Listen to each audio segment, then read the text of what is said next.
अन्य जितने भी अधिवक्तागण यहाँ मौजूद है, अभी बैठा बैठा बहुत देर से मैं हमेशा दिल की बात करता हूँ। मैं बैठा बैठा बहुत देर से सोच रहा था कि कर्म इंसान को कहाँ कहाँ लेके जाते हैं, कहाँ कहाँ घुमाते हैं। अभी बार एसोसिएशन के वो आए थे, हमारे एक्स बार एसोसिएशन के। मैं उनको बताना चाह रहा था कि मैं जिंदगी में जब अपनी लाइफ शुरू कर रहा था तो मेरी सबसे बड़ी इच्छा थी कि मैं भी सीए बनूंगा। सीए नहीं बन पाया, वकालत पास हो गई। वकालत होने के बाद फिर कोशिश करी कि वकील भी इनकम टैक्स का ही बनूंगा। 30,000 ही दिल्ली में प्रैक्टिस करता था, 30,000 ही गया। मेरे एक साथी थे, मैंने कहा भाई किसी इनकम टैक्स के वकील के पास मुझे लगवा दो। उन्होंने कहा देखो अभी इनकम टैक्स का तो है नहीं, आप 1-2 महीने क्रिमिनल लॉयर के पास काम कर लो, उसके बाद तुम्हें लगवा देंगे। अब जो आदमी 2 महीने क्रिमिनल लॉयर के पास काम कर ले, उसे बाकी जिंदगी में फिर कुछ समझ नहीं आता। उसे लगता है कि वही है जो कुछ है, पुलिस से, इससे, सबसे उसका संरक्षक बस मैं ही हूं जो कुछ भी हूं। तो वहां से ये, वैसे मैंने शुरुआत इसी से की थी, बीकॉम ऑनर्स करी और कॉमर्स से ही 11वीं 12वीं करी। बीकॉम के बाद फिर मैंने कंपनी सेक्रेटरीशिप का कोर्स किया, फिर लॉ करी और उसके बाद मैं यहाँ पर आ गया। खैर सबसे पहले मैं शुरुआत करते हुए अपनी वर्तमान कार्यकारिणी को बहुत बहुत बधाई देता हूँ और समय देखते हुए बहुत छोटी छोटी 2-3 बातें कहूंगा। हमने बहुत बातें करी, बार और बेंच का रिलेशनशिप के भी बारे में बात करी।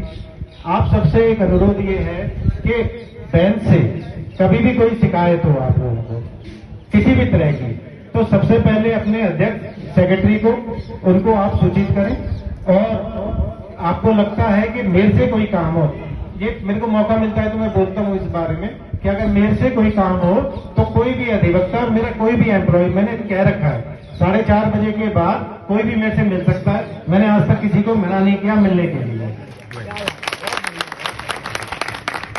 मेरी तरफ से पूरी कोशिश की जाती है कि जैसे हमारे पीछे भी 6 महीने पिछले अध्यक्ष और सेक्रेटरी से बहुत अच्छे संबंध है। पूरी कोशिश करी कि किसी भी अधिवक्ता को किसी भी तरह से कोई दिक्कत ना हो। और अगर हमारे लिए कोई ऐसे कार्य है जो हम कर सकते हैं जो अधिवक्तागण के हित में है, तो उसको भी पूरा करने की पूरी कोशिश की जाएगी। और यही हमारे साथ द्वारा प्रयास किया जा रहा है कि बार और बेंच के रिलेशनशिप हमेशा से मधुर रहे।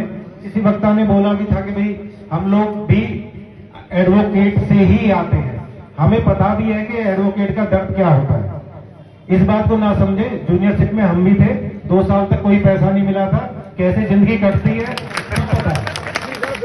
कैसे सीनियर सिर्फ एक सर्टिफाइड कॉपी निकलवाने के 100 रुपए दे देता है और किस तरह से उसका काम चलता है। देखो सारी इसमें सबसे मजबूत भी अधिवक्ता है और सबसे कमजोर भी अधिवक्ता है। जो स्टार्ट कर रहा है उसके सामने कैसी कैसी परेशानियां आती हैं, कैसी कैसी दिक्कत आती हैं, वो बस उसे हम लोग तो समझते हैं। मैंने करीब तकरीबन 13-14 साल प्रैक्टिस करी है। मेरा चैम्बर 30,000 में है और मेरी तो कोशिश यही रहती है कि अधिवक्ताओं के हित में जितने काम किए जा सके जल्दी जल्दी उसे किया जाए। इसी क्रम में हमने सिकंदराबाद में भी सीटों के अलॉटमेंट की प्रक्रिया चालू कर दी है और कोशिश करेंगे कि बहुत जल्द से जल्द उन सीटों का अलॉटमेंट कर दिया जाए।